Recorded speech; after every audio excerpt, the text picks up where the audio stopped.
Ravi de vous retrouver pour ce nouveau numéro de votre émission. Bonsoir à tous. Franck Kenevo, bonsoir. Bienvenue sur ce plateau. Bonsoir et bonsoir aux téléspectateurs de votre chaîne. Vous êtes un expert en communication et en gouvernance locale. La décentralisation au Bénin vit une réforme profonde conduite par le gouvernement du chef de l'État Patrice Talon. Franck Kenevo, est-ce que nous sommes au début d'une nouvelle ère de la décentralisation au Bénin? Oui, vous savez, en 2003, on avait une décentralisation où les élus étaient en amont et en aval de l'action publique locale. Les élus étaient ceux qui décidaient et mettaient en œuvre ou faisaient mettre en œuvre. En 2022, disons 19 ans après cette première expérience, on pose les actes de la décentralisation qui se base fondamentalement sur un partage de rôles entre les élus qui décident et des techniciens qui mettent en œuvre. Donc, fondamentalement, on est à une nouvelle ère de la décentralisation parce que la décentralisation que nous connaissons tous, c'est une décentralisation où les élus étaient en amont et en aval. Donc, c'est une nouvelle ère de la décentralisation. On peut le dire, c'est une évolution de notre modèle de décentralisation. Aujourd'hui, toutes les fonctions administratives et techniques sont renforcées et améliorées dans les communes. Le maire, lui, n'est plus l'ordonnateur du budget communal. Ce pouvoir est désormais confié au secrétaire exécutif. Il est la première autorité administrative de la commune. Je voudrais savoir, était-il opportun d'opérer cette réforme structurelle de la décentralisation? Oui, en fait, si vous lisez les rapports de toutes les évaluations de la décentralisation depuis 2006, il y avait déjà un problème de politisation de l'administration communale. Cette politisation qui, en quelque sorte, empêchait le maire d'être libre de faire ce qu'il avait à faire, non seulement de gérer, disons, le budget convenablement, mais aussi de faire les nominations comme cela se devait, ou encore de prendre des décisions, des politiques publiques qui pourraient être mal perçues par la population. Donc, je pense que sur la base de ce diagnostic, il y avait des réflexions pour dépolitiser l'administration communale, mais le choix du gouvernement a été donc de séparer les fonctions politiques des fonctions techniques et administratives pour que les élus soient cantonnés dans les fonctions politiques, dans les délibérations, dans les prises de décision, ce qui ne fait pas peser énormément de pression sur ces élus-là par rapport à leur renouvellement de mandat, ce qui ne fait pas peser de pression sur le maire parce qu'il n'est plus ordonnateur du budget et donc les autorités ministérielles relevant de la commune ou les pouvoirs économiques, la chefferie traditionnelle et les élus qui pouvaient faire des pressions sur le maire pour orienter l'exécution du budget en faveur de leurs protégés ne peuvent plus le faire aujourd'hui parce que le maire est dessaisi de cette compétence, ce qui fait que aujourd'hui, le maire est repositionné pour véritablement superviser avec autour de sa personne les adjoints et les présidents de commission, superviser la manière dont le secrétaire exécutif orchestre la gestion de l'administration communale. Donc c'est vraiment une réforme majeure qui change même la perception que nous devons avoir des collectivités territoriales, qui change aussi la manière dont les autorités élues et les cadres de l'administration doivent fonctionner parce que justement, il y a une démarcation. Si vous regardez le cadre juridique, c'est que le maire, dans 90%, 98% de ce qui se fait au niveau de la commune ne peut pas donner des instructions au secrétaire exécutif. On va en parler, on va revenir sur ce pan de cette réforme. Mais déjà, une vingtaine d'années après la mise en œuvre de la décentralisation, est-ce que selon vous, nos communes, les 77 communes du Bénin, ont pu engranger des acquis pour le développement de leur localité? On peut dire que le bilan n'est pas totalement satisfaisant. On peut dire que le bilan est mitigé, mais les dividendes de la décentralisation commençaient par se faire voir. Vous savez, en matière de décentralisation, il y a un certain nombre d'objectifs qui sont recherchés, qui sont poursuivis. Notamment, premièrement, c'est le développement local. Le développement local suppose d'abord des équipements, des infrastructures socio-communautaires, le centre de santé, l'école, etc., qui relèvent des compétences de la commune. Donc, il faut pouvoir non seulement associer les populations au choix de ces infrastructures, ce qui se fait, et à leur lieu d'implantation. Donc, ça renvoie au deuxième objectif, c'est-à-dire la démocratie locale. Donc, associer les citoyens dans les prises de décision, leur rendre compte, ça c'est le volet démocratie locale. Donc il y a, disons, au niveau de nos communes aujourd'hui, en tout cas avant la mise en place de la réforme, des expériences de participation citoyenne, des expériences de démocratie. Même le numérique aujourd'hui a fait corps avec la gestion dans nos communes où il y a des logiciels de participation citoyenne. Il y a ce qu'on appelle les gouvernements ouverts. Ces expériences-là existent dans nos communes.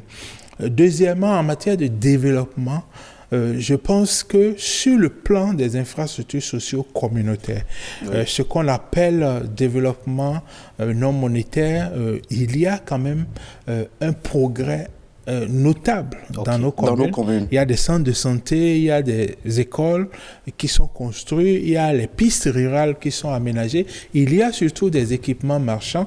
Je parle des marchés, je parle des gares, je parle des projets d'abattoirs, je parle de ces équipements-là qui existent et qui ont été financés, soit sur ressources propres de la commune ou à travers les fonds FADEC. Donc, il y a eu des acquis en matière de décentralisation. Mais ces acquis, par rapport à la mobilisation des partenaires, à la mobilisation de l'État, par rapport à ce qu'on devrait avoir, on peut supposer qu'il y a un écart entre ce qui existe aujourd'hui et ce qu'on aurait pu avoir. Donc, je pense que même le fonctionnement normal des conseils communaux, le fait que 4 fois dans l'année, il y a des sessions ordinaires, plus des sessions extraordinaires. Le fait que pour la session budgétaire, pour le plan annuel d'investissement, pour la version annuelle du PDC, tous ces outils-là, pour leur mise en place, les maires font des tournées dans les arrondissements. Tout ça, ce sont des acquis. Il n'y a pas les moyens forcément pour aller dans les quartiers de ville et dans les villages, mais il y a des concertations qui se font.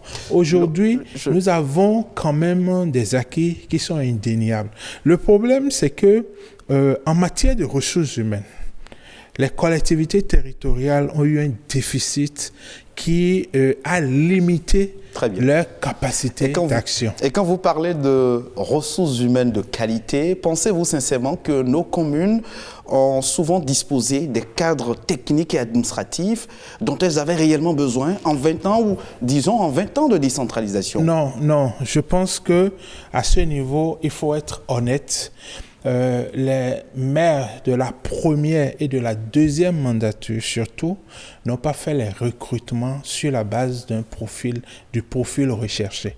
Il y a eu des recrutements qui sont liés aux partis politiques qui contrôlaient la commune. Il y a eu des recrutements qui sont liés à des personnes en position de faire des pressions sur le maire. Il y a eu des recrutements qui ont eu lieu dans l'entourage du maire. Donc, du coup, vous savez, quand vous passez d'une administration de commandement de représentation de l'État, de déconcentration, qui étaient les sous-préfectures et les circonscriptions administratives, et vous venez dans un système de décentralisation, le premier élément, c'est la ressource humaine.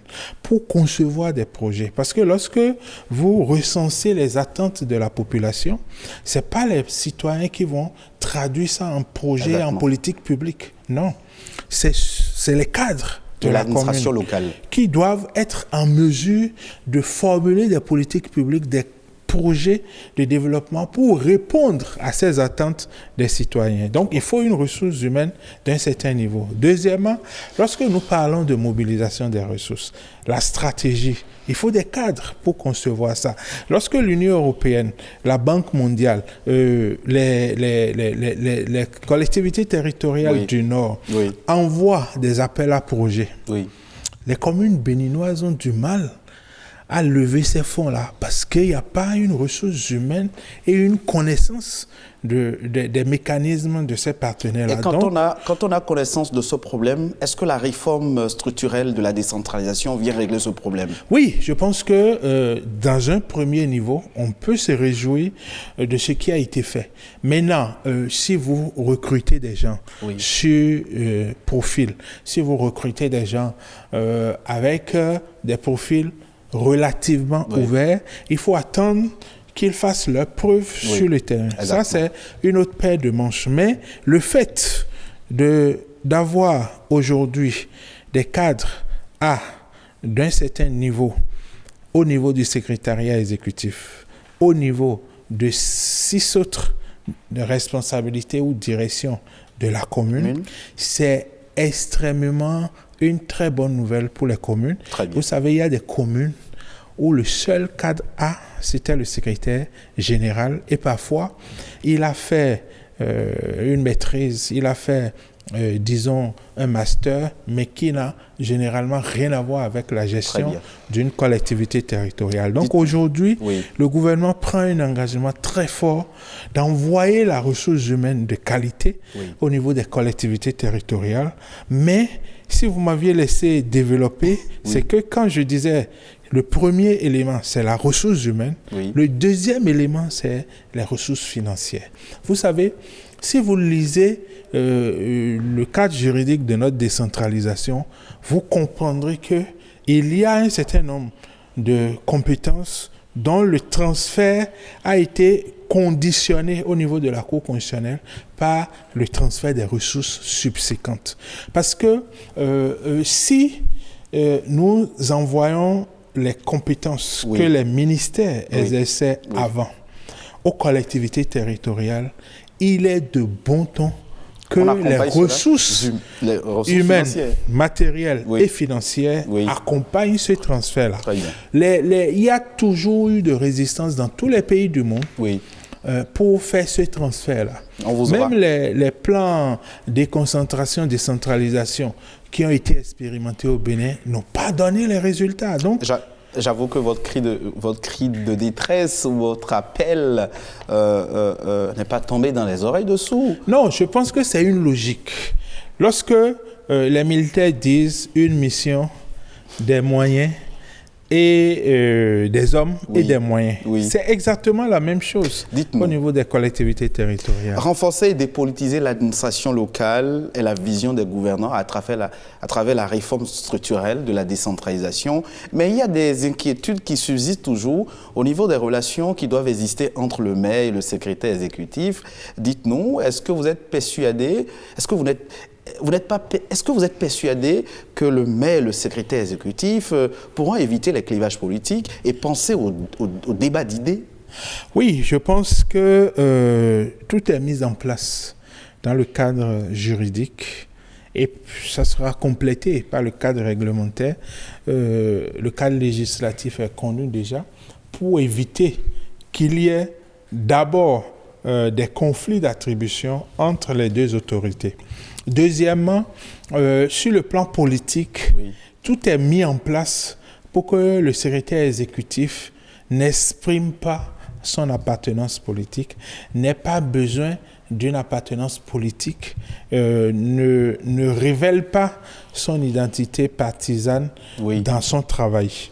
Vous nous confirmez ici que les deux personnalités auront la chance de s'unir autour des questions de développement? Oui, s'il y a bonne foi et bonne volonté des deux parties. Pourquoi? Parce que, vous savez, c'est une nouvelle culture de la décentralisation que le Code de l'administration territoriale introduit dans notre système. Donc, il faut que, quand on parle de culture, il faut une démarche pédagogique, il faut un temps d'adaptation, oui, mais il faut surtout une volonté d'adaptation. Et donc, je pense que le fait que les secrétaires exécutifs viennent pour exercer des attributions que les maires exerçaient par le passé, ne devrait pas poser de problème dans 2 ou 3 conditions. La première, c'est que chacun puisse comprendre ses nouvelles missions. Le maire, les rôles, les attributions, le secrétaire exécutif, ses rôles et ses attributions. Deuxièmement, qu'on puisse permettre, en cas de conflit, qu'il y ait un mécanisme d'arbitrage au niveau du préfet peut-être, ou du conseil de supervision, et que ce mécanisme-là soit, disons, neutre. Et n'avantage pas un camp par rapport à un autre. Et troisièmement, il faudrait clairement des outils pour que ce qui est de l'ordre de la planification, de l'ordre de la prise des décisions, soit clairement identifié, et ce qui est de l'ordre de l'exécution soit clairement défini. Il y a une loi ne peut pas tout détailler. On peut supposer que dans les décrets d'application, qu'il y ait des dispositions pour permettre que les deux autorités travaillent en bonne intelligence, mais chacun dans son couloir. Très bien. Franck. Mais tout à l'heure, je parlais, disons, des ressources humaines. Oui. On se réjouit de ce qui est mis en place, mais il y a un niveau de personnel sur lequel le gouvernement doit aussi travailler. C'est les agents. Parce que si vous arrêtez au niveau des directeurs ou des responsables, il y a des services qui sont animés par des agents. Il y a des divisions qui sont animées par des agents. Il y a des agents simples. Donc, tous ceux-là, il faudrait vraiment faire un état des lieux pour voir, en fonction des profils, en fonction des compétences qui sont dévolues aux collectivités territoriales, les profils qu'il faut. Et donc, pour ne pas que les communes payent un personnel qui ne leur est pas utile, il faut ouvrir une passerelle entre la fonction publique de l'État et la fonction publique territoriale pour que ces personnes-là, si elles sont utiles dans des ministères, qu'elles puissent partir dans ces ministères et laisser place à un personnel de qualité. C'est un processus que certaines communes avaient commencé.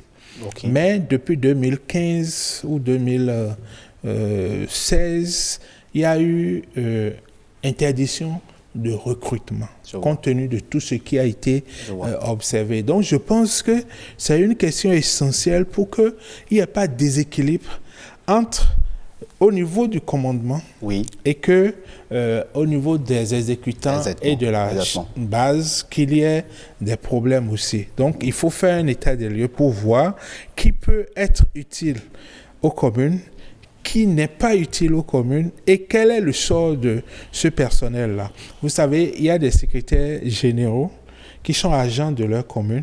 Aujourd'hui, ils ne sont plus secrétaires exécutifs. Ils ne voudront peut-être pas être un simple agent.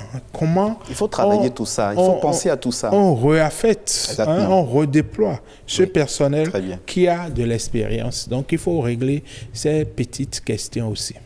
Franck Kenevo, lorsque nous sommes dans la commune du Bénin et nous parlons de Bénin à la FIA 2025, de la stratégie de croissance pour la réduction de la pauvreté et du document de programmation budgétaire et économique pluriannuel, pensez-vous que nos élus locaux ont souvent connaissance de ces instruments de prospective et de planification? Oui, il y a des documents qui datent d'après 2016. Il y a des documents antérieurs à 2016, mais toujours est-il qu'il y a une constance au niveau du cadre juridique de la décentralisation en matière de planification. C'est que les communes ont des marges de manœuvre pour faire leur planification, mais elles doivent s'inspirer des orientations nationales. Et tout ce que vous venez de citer, ça relève des orientations nationales. Donc, du coup, avant de faire le plan de développement communal, le PDC, toutes les communes s'informent par rapport à la FIA 2025, par rapport, disons, au plan national de développement, qui est, je crois, arrivé à échéance, le PCDD, le programme d'action du gouvernement. Tous ces documents sont examinés pour que les orientations nationales soient prises en compte au niveau local. Mais le défi, et je pense que la réforme actuelle va régler ça, c'est de territorialiser les politiques publiques au niveau national. C'est de trouver l'ancrage au niveau des communes de toutes les politiques que le gouvernement mène à l'échelle macro. Donc, et ça, je pense que nous devons revoir la manière dont nous faisons les PDC, disons les plans de développement économique et social. Parce que, je sais que le nouveau code n'a pas bien clarifié cette situation qui existait depuis quelques années. C'est que on a un schéma directeur d'aménagement de la commune, l'agenda spatial de la commune. On a, disons, un document, un plan de développement économique et social. Donc, c'est les deux qui donnent le plan de développement communal. Donc, aujourd'hui, il faut totalement reformuler nos plans de développement au niveau des communes parce que si vous voulez faire un plan de développement, vous devez être en mesure de prévoir la territorialisation des politiques publiques parce que le PAG, c'est 5 ans. Le PDC, c'est 5 ans. Donc, il faut trouver l'ancrage de ces politiques-là au niveau local et ajouter maintenant les spécificités de la commune pour que le plan de développement soit à la fois l'émanation des orientations nationales et des aspirations des citoyens à la base, ce qui donne un document qui fait que c'est une commune du Bénin qui a ce document, mais c'est en même temps une commune qui a ses spécificités qui sont prises en compte. Quels sont les acteurs qui doivent travailler ensemble pour que ce que vous souhaitez là soit réalisé? L'État central. C'est l'État central à travers, disons, les directions départementales des ministères sectoriels, notamment le ministère du Plan et du Développement. Ensuite, la préfecture. Parce qu'au niveau de la préfecture, il y a des instances qui s'occupent de la planification au niveau du département. Et au niveau de la commune, il faudrait non seulement les élus, les cadres de l'administration, mais ce qu'on appelle les forces vives de la commune, le secteur privé, la société civile, la chefferie traditionnelle, les syndicats et autres, et les partenaires techniques au développement. Donc, il faut... une force vive. Petite expérience de la décentralisation au Bénin montre que les PDC ne sont pas vraiment pertinents. J'ai vu le PAG du gouvernement Patrice Talon. C'est un document réaliste, pratique et réalisable. Je souhaite que les communes puissent faire des documents de ce genre en tenant compte des orientations nationales, mais aussi des défis au niveau local. C'est-à-dire, si vous prenez le PDC d'une commune, disons comme Cotonou, on doit pouvoir voir les orientations du gouvernement, comment la commune saisit ces orientations comme des opportunités, mais en même temps, Cotonou a des défis qui lui sont propres en tant que commune.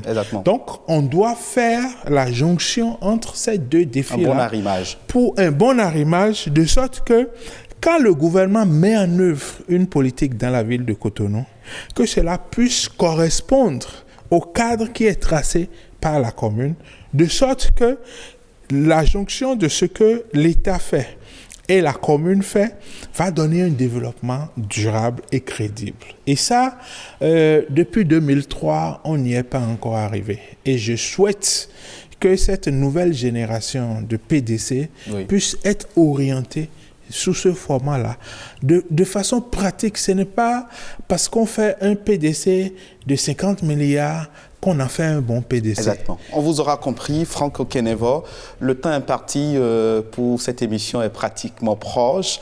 J'ai quelques questions, j'en retiens deux pour finir. Aujourd'hui, il existe un fonds d'investissement communal, FIC, pour accompagner et soutenir les collectivités, les initiatives de développement local. Il y a quelques années, on parlait du fonds d'appui au développement des communes, FADEC. Quelle est la différence entre le FIC et le FADEC, rapidement? Le FIC, c'est un fonds qui a plus d'ambition, qui a plus de possibilités, qui peut aller sur le marché financier.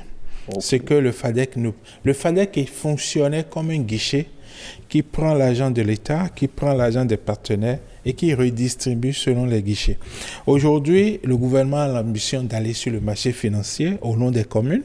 Le gouvernement veut véritablement financer le développement local. Je pense que c'est une bonne chose, oui. Mais il faut aussi que les défis que cela suscite soient pris en compte et que, au bout du rouleau, on puisse préserver la maîtrise d'ouvrage communal, qu'on puisse aider les communes à avoir, vous savez, au niveau de l'UEMOA, j'ai quand même le privilège de participer aux travaux du Conseil des collectivités territoriales de l'UEMOA.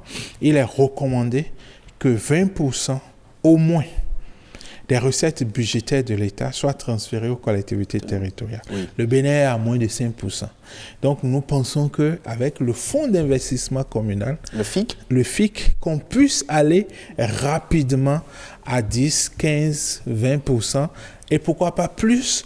Parce que justement, en envoyant les ressources dans les communes, le gouvernement se dégage de toute responsabilité. Parce que derrière les réformes que tout le monde regarde, SE, maire, etc., il y a aussi des réformes au niveau de la gestion des ressources des communes. Exactement. Le ministère des Finances a nommé, il n'y a pas longtemps, les chefs service du délégué du contrôle financier au niveau des communes, pour améliorer la qualité de la dépense. J'ai l'habitude de dire que la dépense au niveau des communes, c'est la dépense la plus surveillée dans notre pays. Et le gouvernement améliore cette dépense-là. Donc, on ne doit pas avoir d'inquiétude à envoyer des ressources au niveau des communes, surtout avec les secrétaires exécutifs, la ressource humaine de qualité qui est envoyée. Et les efforts du ministre des Finances pour améliorer la gouvernance locale, je pense qu'on peut aller même à 10, 15, 20% des recettes de l'État et nous verrons véritablement éclore ce qu'on appelle les économies locales. Parce que si on met des services sociaux de base, si on ne développe pas une économie locale. L'emploi ne sera pas créé, le bien-être sera limité et les gens vont toujours migrer vers les villes. Exactement. On va finir notre entretien sur cette dernière question. Elle est sensible. Ce n'est pas la première fois que l'exécutif se préoccupe des problèmes fonciers au Bénin. Une nouvelle cour sera bientôt créée pour connaître uniquement des affaires domaniales et foncières au Bénin. Est-ce que nous ne courons pas vers le risque d'assister à une chasse à l'homme dans les affaires domaniales, dans la gestion des affaires domaniales et foncières au Bénin? Non, je pense que c'est une très bonne idée du gouvernement parce que la majorité des dossiers qui empêchent les magistrats de gérer d'autres aspects de l'application des lois, c'est le foncier. Et donc, je pense qu'en mettant en place une cour spécialisée, les procédures seront plus rapides. Et surtout, vous savez, aujourd'hui, c'est des dégâts qui ont été causés par des anciens préfets et quelques anciens maires. Ce n'est pas aujourd'hui, vous allez dans une commune, d'ailleurs, les maires sont dessaisis de cette compétence domaniale, mais les choses ne se passent pas aujourd'hui comme il y a 20 ans, 10 ans, 15 ans en arrière. Donc, il faudrait une cour spéciale pour prendre le temps de démêler tous ces dossiers. Moi, je pense que c'est une bonne chose et que les personnes mises en cause, comme la Criette le fait, et aujourd'hui, que ces personnes-là soient rapidement jugées et déposées en prison parce que c'est une question de justice. Vous ne pouvez pas brader les terres que les communes ont réservées pour des infrastructures. Nous n'avons pas de stade dans nos quartiers. Vous allez ailleurs, dans chaque quartier, il y a un terrain de foot éclairé. Il y a un terrain de basket. Vous voulez faire ça à Cotonou, où sont les réserves administratives? Exactement. Tout a été bradé, tout a été dilapidé. C'est un crime contre le développement durable. C'est un crime contre les générations futures. Donc, je pense que c'est une bonne chose parce que les juridictions spéciales, c'est pour désengorger la justice ordinaire et pour accélérer les procédures. Moi, je pense que c'est une très bonne chose. Il faut que, lorsqu'on parle d'investissement, on a parlé d'économie locale tout à l'heure. Oui. Où est-ce qu'on va trouver, si on n'a pas de domaine, si on n'a pas de réserve administrative, comment on peut faire les investissements? Exactement. Si des étrangers viennent et demandent qu'on leur alloue des espaces pour valoriser l'agriculture, pour faire des industries, comment on fait ça si on n'a pas de réserve? Très bien. Ce qui s'est passé au Bénin n'existe nulle part ailleurs. On vous aura compris, Franck Kenevor, expert en communication et en gouvernance locale. Quel sera votre mot de fin pour clôturer cet entretien? Non, je trouve que la réforme en cours est complexe. Il y a des points qu'on pourrait améliorer, mais que chacun fasse l'effort d'expérimenter et que après 1 an, qu'on puisse commencer par évaluer ce qui ne marche pas et que les réformateurs ne soient pas sourds aux propositions et aux observations qui leur sont faites parce que justement, nous avons tous envie que notre décentralisation marche et qu'on puisse parler de nos communes à l'étranger comme on le fait pour d'autres pays. Et donc, ce n'est pas forcément négatif d'enregistrer des critiques, des observations lorsqu'on fait des réformes. Franck Kenevor, merci d'être venu nous éclairer sur ces nombreuses interrogations liées aux dernières réformes opérées dans le secteur de la décentralisation.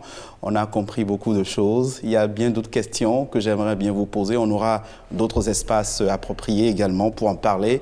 Fidèles internautes, chers téléspectateurs, merci de nous avoir suivis. Vous pouvez retrouver cet entretien sur le www.ortb.bj. Merci de nous avoir suivis.